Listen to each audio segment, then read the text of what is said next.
18 দিনের রিমান্ড শেষে এবার 48 দিনের রিমান্ডে পুলিশের সাবেক আইজিপি চৌধুরী আব্দুল্লাহ আল মামুন। 8 অক্টোবর ঢাকার মেট্রোপলিটন ম্যাজিস্ট্রেট শাহিন রেজার আদালতে তার এই রিমান্ড মঞ্জুর করেন। রাজধানীর যাত্রাবাড়ী, নিউ মার্কেট, মোহাম্মদপুর, আদাবর, শ্যামপুর, কদমতলী ও বনানী থানার 17 মামলায় গ্রেফতার দেখানো হয় সাবেক এই আইজিপিকে। এরপর থেকে পর্যায়ক্রমে রিমান্ডে আছেন তিনি।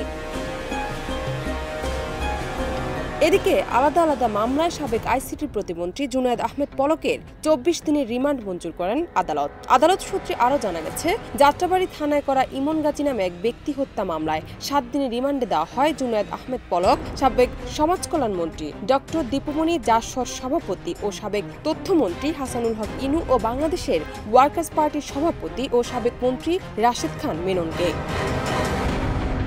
ডেস্ক রিপোর্ট, দেশ রূপান্তর।